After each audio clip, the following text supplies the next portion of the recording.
기도 드리시겠습니다. 우리에게 질문하여 주시는 주님, 세상의 많은 의혹과 의심으로 힘이 들 때 친히 찾아와 주시니 감사합니다. 여전한 억울함과 답답함이 있을 때에도 우리에게 말씀을 건네주시고 믿음을 더하여 주시니 참으로 감사합니다. 주님의 모든 말씀에 언제나 아멘으로 응답하겠습니다. 소명과 응답과 헌신의 책임은 바로 우리에게 있습니다. 그래서 우리는 예수 그리스도의 답변입니다. 다 이루었다 선포하심으로써 우리를 완전하게 사랑하시는 우리 주님 예수 그리스도의 이름으로 기도합니다. 아멘. 자, 오늘은 보았느냐라는 말씀으로 주님의 은혜를 함께 나누도록 하시겠습니다. 여러분, 우리는 학교 다닐 때 중학교, 고등학교 때 꽤 오랜 시간 영어를 공부하고 배웠는데도 외국 사람만 만나면 영어를 한마디도 못합니다. 뭔가 머릿속에 있는 것 같은데 외국 사람 만나서 말해봐라, 뭐 토킹해봐라 그러면 말이 안 나옵니다. 할 줄 아는 말이라고는 Hi, hello, nice to meet you, how are you, I'm fine, thank you 밖에 못합니다. And you? 이것까지 할 수 있습니다. 그래서 누가 뭐 How are you 물어보면, 외국 사람 물어보면 머리가 하얗게 돼서 I'm fine, thank you, 나는 괜찮아, 고마워. And you, 넌 어떠니? 기분이 파인하지 않은데도, 기분이 엄청 나쁜데도 생각나는 말은 그거밖에 없어서 I'm fine, thank you, 난 괜찮아, 넌 어떠니? 정말 울고 싶은 날에도 울고 싶다가 영어로 뭐였지 생각이 안 나서 울면 I'm fine, thank you, and you, 이거밖에 안 나옵니다.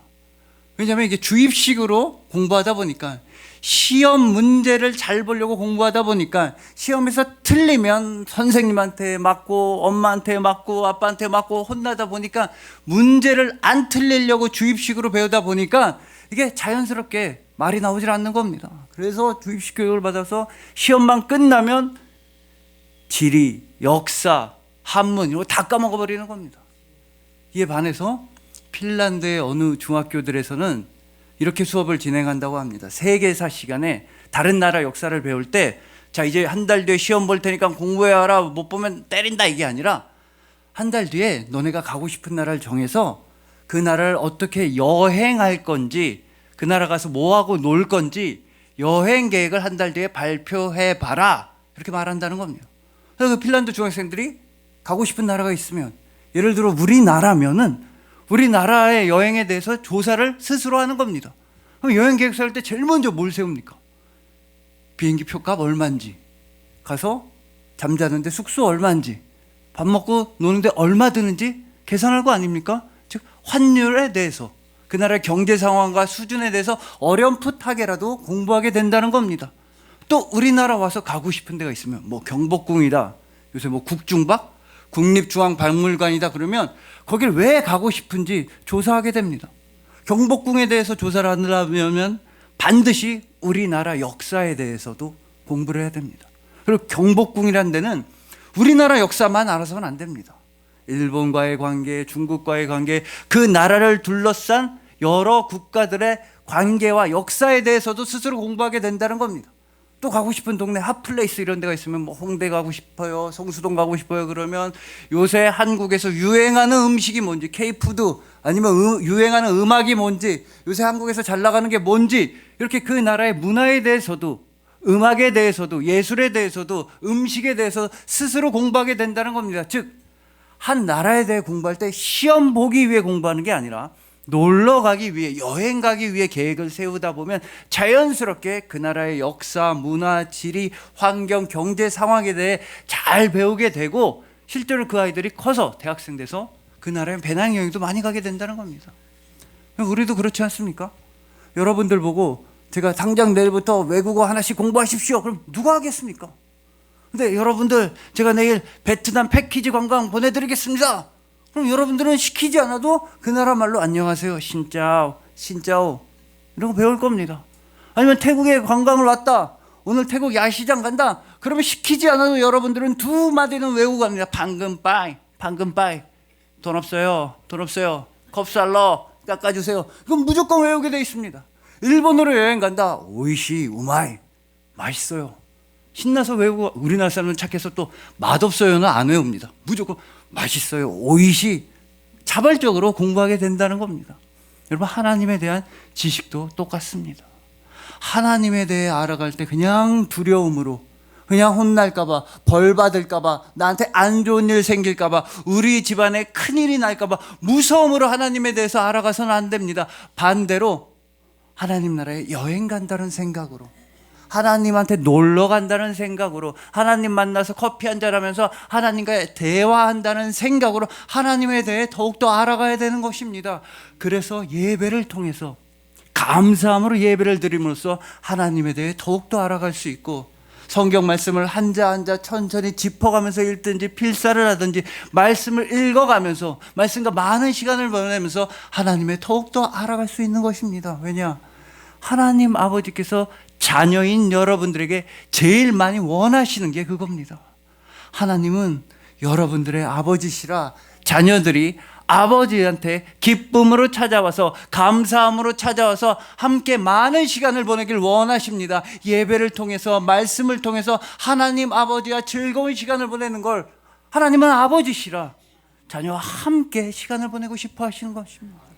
더군다나 오늘 본문에 나오는 욥처럼 여러분들에게 안 좋은 일이 생기고 여러분들의 마음이 아프고 크나큰 고난이 찾아오면 더더욱 하나님 아버지께로 나아가야 합니다. 여러분, 세상에 어떤 아버지가, 어떤 부모가 자녀한테 안 좋은 일이 생겼다고 자녀를 버리겠습니까? 넌 나한테 도움이 안 돼, 넌 나한테 쓸모가 없어. 어떤 부모가 자녀한테 힘든 일이 생겼다고 그때 버리겠습니까? 오히려 자녀에게 안 좋은 일이 있으면, 자녀가 아파하면 부모는 더더욱 아끼고 사랑해주고 위로해주는 것입니다. 마찬가지로 하나님 아버지께서도 여러분들에게 문제와 고난이 생겼을 때 반드시 여러분을 위로하시고 반드시 여러분에게 승리를 베풀어 주십니다. 바로 아들이신 예수 그리스도를 통해서 여러분들에게 진정한 평안을 누리게 해주시는 것입니다. 그러니 부디 선포하십시오. 세상의 문제와 고난을 향해 예수 그리스도를 선포하십시오. 보았느냐? 너희들이 보았느냐? 우리 주님 예수 그리스도를 보았느냐? 흑암의 세력과 거짓 메시지와 원수 사탄을 향해 선포하십시오. 보았느냐? 너희가 우리 주님 예수 그리스도를 보았느냐? 맨 마지막에 멸망받을 원수인 사망아 사망아 네가 쏘는 것이 어디 있느냐? 우리 주님 예수 그리스도의 부활을 보았느냐?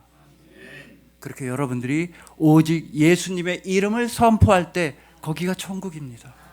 예수님의 이름만 의지할 때 그게 승리입니다. 오직 예수 그리스도의 이름을 의지하고 선포하시는 여러분들은 언제나 예수 그리스도의 부활 소망으로만 충만한 삶을 살아가시게 될 것입니다.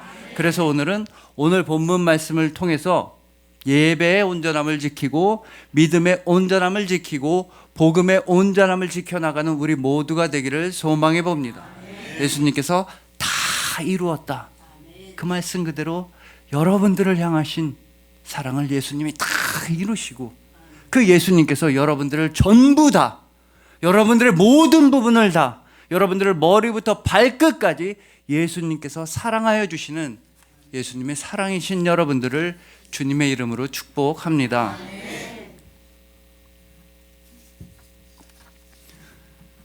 자, 먼저 오늘 본문의 욥은 정말로 힘든 상황에 처해 있었습니다. 하루아침에 전 재산을 다 잃게 되었고, 하루아침에 자식 10명이, 아들 7, 딸 3이 하루아침에 다 사망했습니다. 그러면 이 욥이랑 비교할 만큼 힘든 사람이 과연 우리 중에 누가 있겠습니까? 욥은 정말로 큰 고난과 아픔 가운데 있었습니다.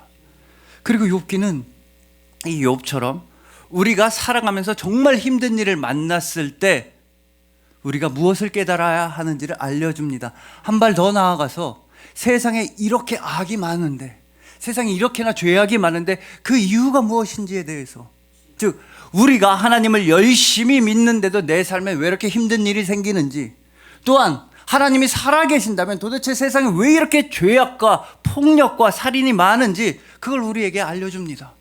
여러분, 일단 이렇게 힘든 일을 겪고 있는 사람에게 해줄 수 있는 답변은 보통 3가지가 있습니다. 첫 번째는 세속적인 답변이고, 두 번째는 종교적인 답변이고, 세 번째는 신앙적인 답변입니다. 그리고 세속적인 답변과 종교적인 답변은 옳지가 않고, 세 번째 신앙적인 답변은 다른 누군가가 해줄 수 있는 게 아닙니다. 다른 누군가가 우리에게 줄 수 있는 답변이 아닙니다. 자, 먼저 하나님을 믿는데 정말로 힘든 일을 겪고 있는 사람에게 해줄 수 있는 세속적 답변은 다음과 같습니다. 하나님에 대한 개념을 조금씩 무너뜨리는 겁니다. 여러분, 우리가 믿는 하나님은 어떤 분이십니까? 전지하시고 전능하시고 전선하신 분입니다. 전지, 알지자 써서 하나님은 모든 걸 다 알고 계시고, 전능, 하나님 모든 능력이 있어서 모든 일을 다 하실 수 있으시고, 전선, 하나님은 완전히 선하신 분, 전지 전능 전선하신 하나님을 우리는 믿습니다. 그러나 세속적인 답변은 이 세 가지 개념을 하나씩 빼는 겁니다. 야, 네가 하나님 믿는데 너한테 힘든 일이 생기는 건 하나님이 말이야 전지하지 않아서 그래. 전능하고 전선해. 네가 믿는 하나님은 능력이 있어. 모든 일을 다 할 수 있어. 그리고 하나님은 정말 선하신데 전지하지가 않아. 너가 힘든 걸 몰라. 네가 겪고 있는 고통을 몰라. 네 마음을 모르셔. 그래서 네가 힘든 일을 겪고 있는 거야.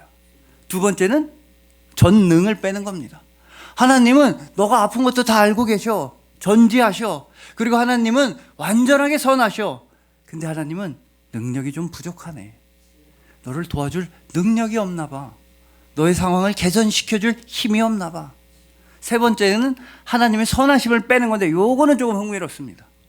유발 하라리의 사피엔스라고 하는 책을 보면 요 세 번째 대답이야말로 이 세상에 그렇게 힘든 일이 많은 이유에 대한 합리적인 대답이라는 겁니다. 아니, 하나님이 살아계신데도 자연재해로 수만 명이 죽고, 하나님이 살아계신다고 하는데 나쁜 사람들은 잘 살고, 수만 명의 어린아이들이 매일 굶어서 죽고, 이게 도대체 어떻게 된 일이냐? 하나님이 살아있는데 어떻게 이런 일이 벌어질 수 있느냐?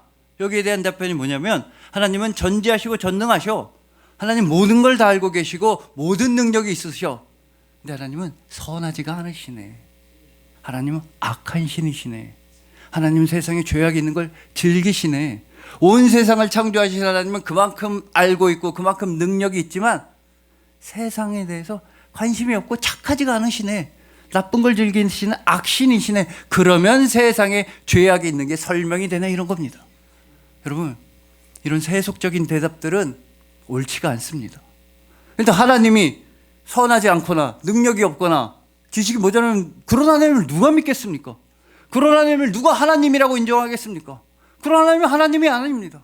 그리고 이렇게 설명이 된다 한들 고통을 겪고 있는 사람한테 무슨 위로가 되겠습니까? 너 힘든 건 하나님이 너의 아픔을 몰라서 그래.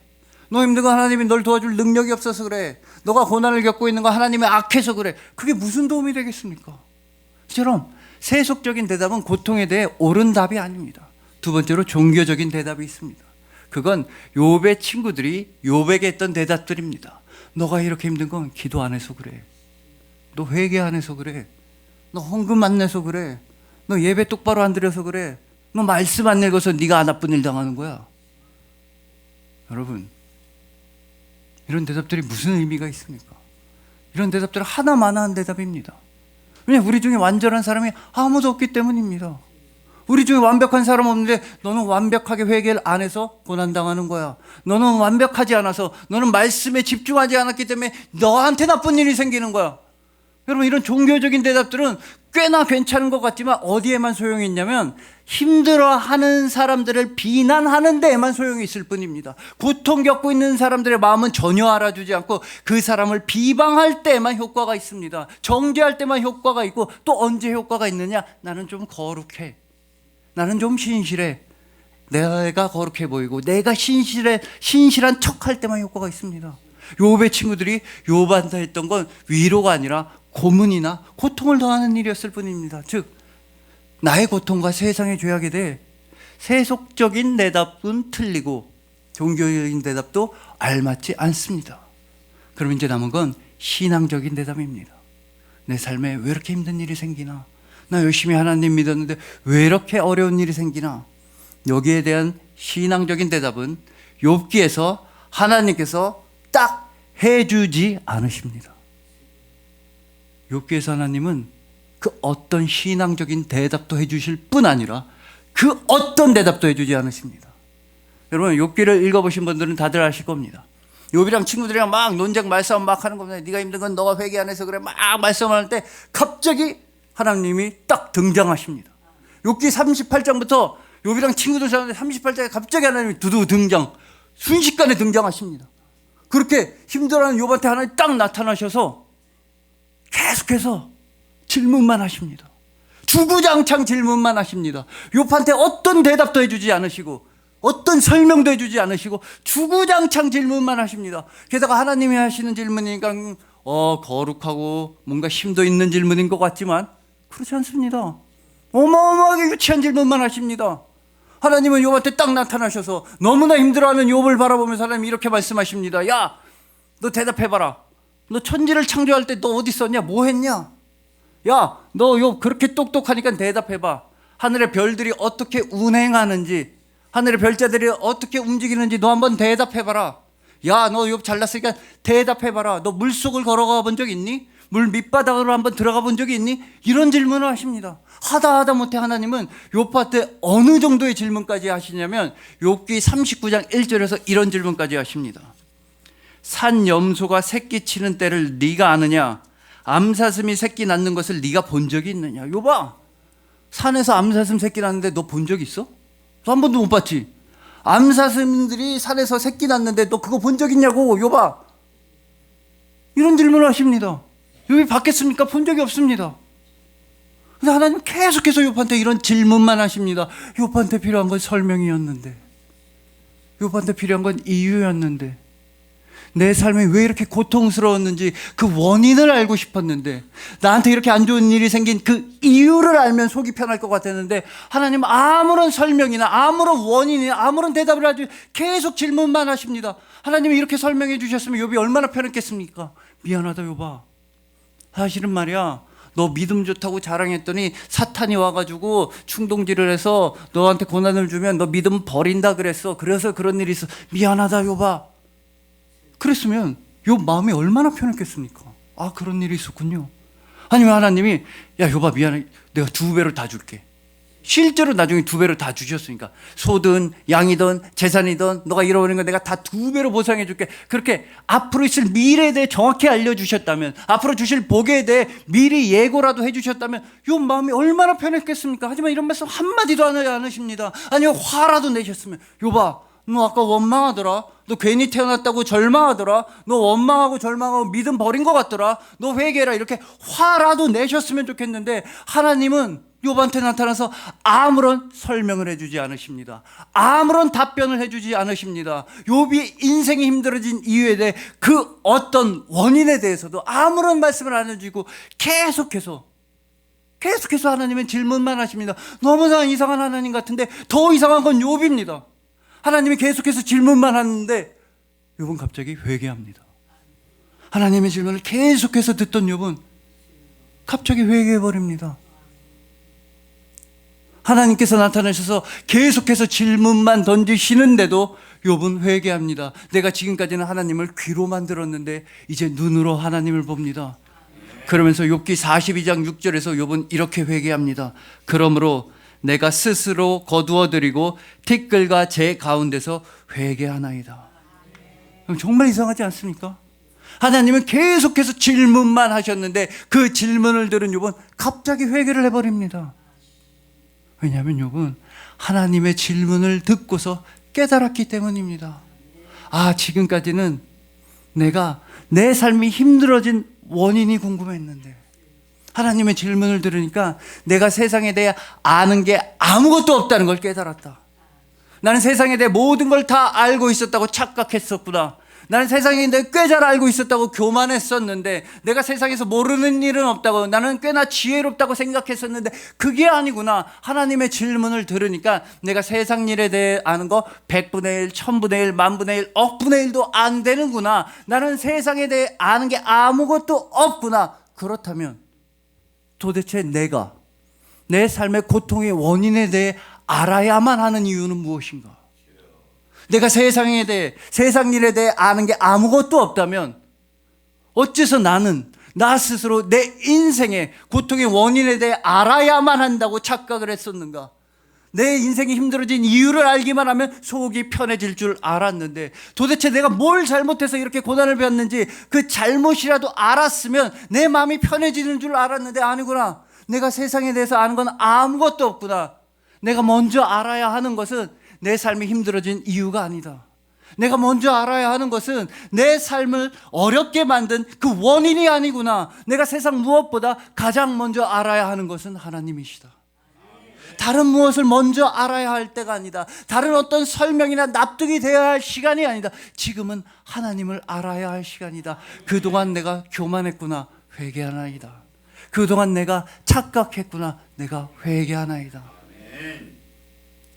왜냐하면 하나님께서는 욥에게 찾아오셔서 질문을 계속해 주셨기 때문입니다. 여러분, 하나님이 욥에게 질문을 해 주셨다는 건 무슨 뜻입니까? 하나님이 욥을 찾아와 주셨다는 뜻이며, 하나님이 욥을 먼저 만나 주셨다는 뜻이며, 하나님이 먼저 욥에게 말씀을 건네 주셨다는 뜻입니다. 그럼으로써 욥은 깨닫게 된 것입니다. 내가 먼저 하나님을 알아야겠다. 하나님은 친구들이 나를 비난할 때에도 나를 찾아와 주신 분, 하나님은 세상이 나를 버릴 때에도 나를 버리지 아니하시는 분, 하나님은 끝까지 내가 절망하고 원망할 때도 끝까지 나를 찾아와 말씀을 건네주시는 분이시구나. 하나님은 완전히 전지하시고 전능하시고 전선하신 분이시다. 나에게 찾아오신 하나님, 내가 귀로만 듣던 하나님이 아니라, 남들의 하나님이 아니라, 저들의 하나님이 아니라 내 눈으로 하나님을 봅니다. 하나님은 나의 하나님이십니다. 그걸 내가 지금까지 몰랐습니다. 내가 스스로 회개하나이다. 지금 욥은 지금까지 많은 세속적인 대답들에 지쳐왔습니다. 또한 욥은 지금까지 많은 종교적인 대답들에 의해 고통받아왔습니다. 하지만 하나님의 질문을 들은 욥은 이제 깨달았습니다. 신앙적인 대답이 필요하구나. 내 삶을 회복시키기 위해서는 신앙적인 대답이 있어야겠다. 그리고 그 신앙적인 대답은 절대로 남이 해줄 수 있는 게 아니다. 내가 해야 된다. 내가 하나님을 향해 내가 회개하나이다.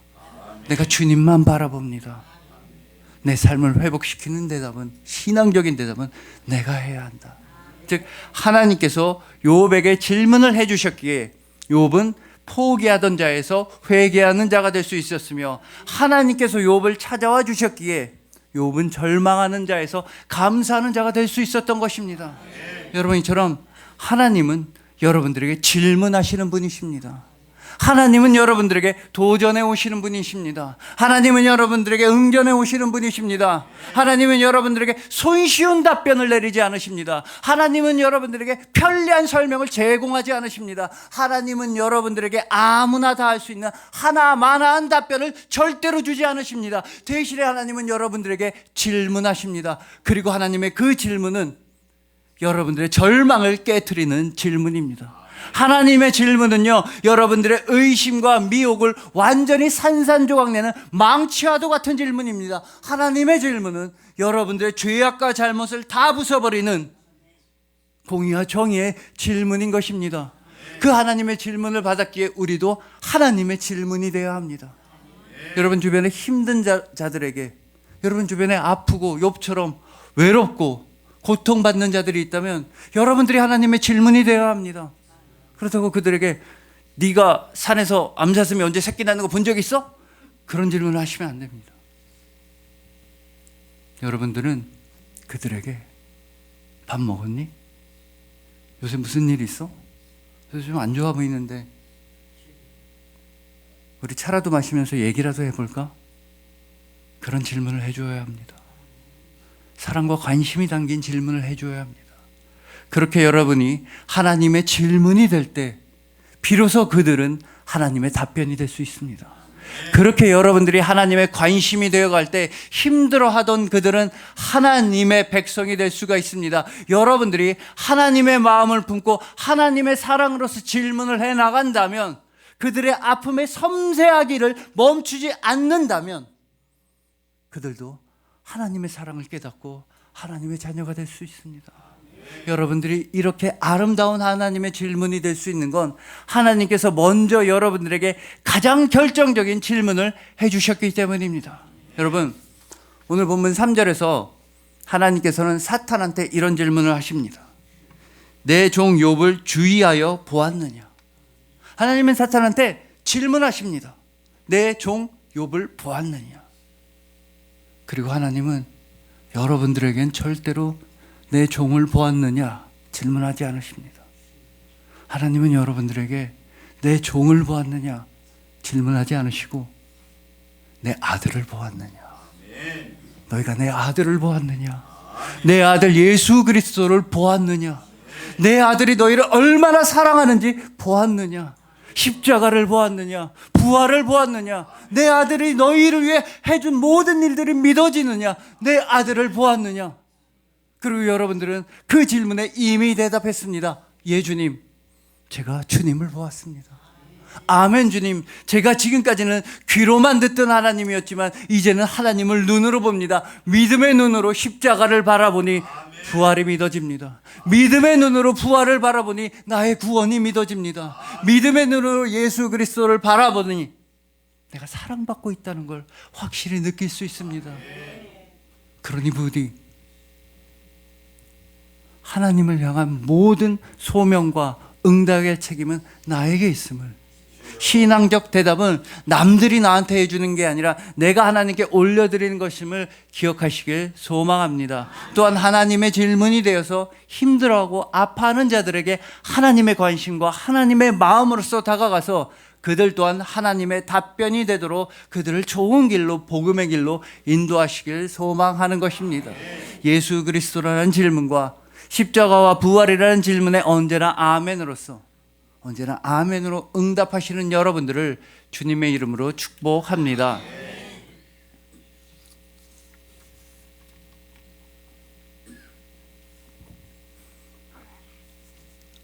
자, 마지막으로 오늘 본문에는 최악의 거짓말 하나가 나오고 그 거짓말을 완전히 깨부수는 복음이 등장하고 있습니다. 오늘 본문의 상황이 뭐냐면, 이제 욥이 정말 자식들 10명 죽고 전 재산 다 잃고 그랬는데도 욥은 하나님을 향한 온전함을 지켰습니다. 하나님을 향한 믿음을 포기하지 않았습니다. 하나님이 사탄한테 막 욥을 칭찬하지, 봤냐? 내 종 욥을 봤냐? 이렇게 힘든 일이 있어도 믿음을 버리지 않는 자 봤냐? 그랬더니 사탄이 하나님한테 이런 말을 하는데, 이거는 정말 최악의 거짓말, 최악의 비난, 최악의 명예훼손입니다. 사탄은 욥을 두고서 하나님을 향해 본문 4절에서 이렇게 말합니다. 사탄이 여호와께 대답하여 이르되 가죽으로 가죽을 바꾸오니 사람이 그의 모든 소유물로 자기의 생명을 바꾸올지라. 이 진짜 최악의 거짓말입니다. 근데 얼핏 들으면 맞는 말 같습니다. 사람이 소유물과 자기 생명을 바꾸겠습니까, 하나님? 소유물 좀 잃어버렸다고 믿음을 잃어버리겠습니까, 하나님? 자기 목숨을 좀 쳐줘야, 생명을 위태롭게 해줘야 욥이 믿음을 버리지 않겠습니까? 아유, 그럴싸한데 정말 최악의 거짓말입니다. 여러분, 만약에 욥이 정말로 재산만 잃었다면, 소유물만 잃었다면, 정말로 소와 양만 잃어버렸다면 이 말이 맞을 수도 있습니다. 하지만 여러분, 욥은 자녀들을 잃었습니다. 자녀를 잃은 사람을 두고서 이런 말을 할 수가 있는 겁니까? 욥은 소유물만 잃어버렸잖아요. 자기 소유만 잃어버렸으니까 믿음 지키는 겁니다. 사탄이 하는 거짓말은 이런 겁니다. 욥은 이렇게 생각할걸요? 하나님, 내 자식들만 죽여주셔서 감사합니다. 내 자식들만 죽이시고 내 생명 살려주셨으니 좋으신 하나님 맞네요. 나 목숨 살려주셨으니까 하나님 향한 믿음 지키겠습니다. 자식들이야 죽건 말건 상관없고 내 생명 살려주신 하나님 나는 믿겠습니다. 욥은 이런 사람이라고 사탄은 거짓말을 하는 겁니다. 사탄은 욥이 자기 자식들 다 죽었어도 상관없고 자기가 살아있으니까 믿음 지키는 겁니다 라고 거짓말을 하는 겁니다. 물론 하나님이 여기 속지 않으십니다. 여러분, 어떤 부모가 이러겠습니까? 자식들이 죽었는데 자기가 살아났다고 신날 부모가 어디 있습니까? 욥은 모르긴 몰라도 자식들을 살릴 수만 있다면 자기가 대신해서 죽었을 겁니다. 자기 자식 10명 중에 1명이라도 살릴 수 있다면 자기가 대신해서 죽었을 겁니다. 자식을 잃은 슬픔을 잊는데 그 모든 절망과 아픔 가운데서도 하나님을 향한 믿음을 놓치지 않고 있는데, 그런 욥을 향해 사탄은 최악의 명예훼손과 최악의 거짓말을 해대는 것이었습니다. 여러분, 여전히 이런 거짓 메시지는 우리에게 다가옵니다. 세상이 우리에게 주는 거짓 메시지는 크게 두 개가 있습니다. 하나는 유명한 건 넌 전혀 소중하지 않아. 너는 전혀 중요한 사람이 아니야. 넌 쓸모없고 필요 없고 살아야 될 가치가 없어. 이런 거짓말이 있습니다. 그리고 이와 반대되는 거짓말, 오늘 보면 사탄이 욥을 두고 했던 거짓말은 이런 겁니다. 너만 소중해. 너만 중요해. 네 목숨만 목숨이고 다른 사람은 다 물건이야. 네 가족만 잘 되고 다른 가족들은 뭐가 중요하겠니? 너만 소중해. 그러나 여러분, 이 모든 거짓 메시지들을 산산조각내는 복음이 오늘 본문에 나타나 있습니다. 사탄의 거짓말을 완전히 깨부수며 사탄의 거짓말을 완전히 부숴내는 복음이 오늘 본문에 그림자로 드러나 있습니다. 바로 예수 그리스도이십니다. 여러분, 예수님은 당신의 생명을 바꾸셨습니다. 당신의 생명과 여러분들의 생명을 바꾸셨습니다. 여러분들이 소유물이었다고 한다면 절대로 예수님은 십자가에서 죽지 않으셨을 겁니다. 여러분들이 중요하지 않다고 하면 절대로 예수님은 십자가에서 죽지 않으셨을 겁니다. 예수님께서 십자가에서 당신의 생명을 내어주신 건 여러분들을 사랑해서 그렇습니다. 여러분이 물건이 아니라 가족이라 그렇습니다. 절대로 포기할 수 없는, 저것을 절대로 죽어서는 안 되는 사랑하는 가족이라 예수님은 십자가에서 당신의 생명을 내어주셨습니다. 이 복음을 더 잘 알 수 있는 말씀이 오늘 본문 5절에 있습니다. 이제 주의 손을 펴서 그의 뼈와 살을 치소서, 그리하면 틀림없이 주를 향하여 욕하지 않겠나이까. 여러분, 사탄은 욥을 두고 하나님한테 이렇게 말하는 겁니다. 자기 목숨 살았으니까 믿음 지키는 겁니다. 그의 뼈와 살을 치소서. 그의 뼈와 살을 치면 아무리 욥이라고 해도 틀림없이 하나님을 욕할 겁니다. 그의 생명을 괴롭게 하면 틀림없이 욥도 하나님을 욕할 겁니다. 여러분, 근데요, 우리가 성경 전체 내용을 보자면 사탄이 이 말을 하고 싶었던 대상은 욥이 아닙니다. 그의 뼈와 살을 치소서, 그리하면 그가 틀림없이 하나님을 욕하지 않겠습니까? 사탄이 정말로 이 말을 하고 싶었던 대상은 예수님이십니다. 그의 뼈와 살을 치소서, 그리하면 그가 하나님을 욕하지 않겠습니까? 복음서에 나오는 광야의 시험 장면을 통해서 봐도 그렇듯이 사탄이 정말로 이 말을 하고 싶었던 대상은 예수님이었습니다. 그의 뼈와 살을 치소서, 그럼으로써 제발 하나님을 욕하게 하소서. 당신의 아들의 뼈와 살을 치소서. 그러면 아무리 아들이라고 해도 틀림없이 아버지를 욕하지 않겠습니까? 예수님께서 만약에 십자가에서 당신의 뼈와 살이 치심을 당할 때 하나님을 욕했다면 우리의 구원은 이루어지지 않았을 겁니다. 예수님께서 십자가 위에서 뼈와 살을 치심을 당할 때 그 고난을 거부하고 십자가에서 그냥 내려오셨다면 하나님의 구원 계획은 다 물거품으로 돌아갔을 겁니다. 사탄이 원했던 것은 그 일입니다. 하지만 예수님은 십자가 위에서 뼈와 살이 치심을 당할 때에도 절대로 하나님을 욕하지 않았습니다. 심지어는요, 하나님이 문제가 아니라 당신의 뼈와 살을 치는 자들도 욕하지 않으셨습니다. 대신에 예수님은 저들을 용서하여 주십시오. 하나님을 향해 욕하는 게 아니라 제발 저들을 용서해 주십시오. 저들은 아무것도 알지 못합니다. 저들을 용서해 주십시오. 그리고 예수님은 선포하셨습니다. 내가 다 이루었다. 내가 다 이루었다. 여러분, 예수님이 다 이룬 건 여러분을 향하신 사랑입니다. 오늘 본문에서 욥은 발바닥에서부터 정수리까지 종기가 나게 되었습니다. 그리고 예수님은 발바닥에서부터 정수리까지 고난을 당하셨습니다. 발바닥에서부터 정수리까지 채찍질 당하시고 침뱉음 당하시고 모욕 당하시고 찝김과 부서짐을 당하셨습니다. 그럼으로써 여러분들을 발바닥에서부터 머리끝까지 치유하여 주셨습니다. 십자가에서 보혈을 흘림으로써 예수님은 여러분들을 발바닥에서 머리끝까지 아름답다 하셨으며 깨끗하다 하셨으며 정케하여 주셨으며 거룩하다 인쳐 주셨습니다. 당신의 십자가 보혈로 예수님은 여러분들을 발바닥부터 정수리까지 온전히 치유하여 주셨습니다. 그건 오로지 예수님이 여러분을 사랑하시기 때문입니다. 예수님은 여러분을 사랑하시는데 다 사랑하십니다. 여러분 가운데 좋은 부분만 사랑하시는 게 아니라, 일부분만 사랑하시는 게 아니라 여러분을 다 사랑하십니다.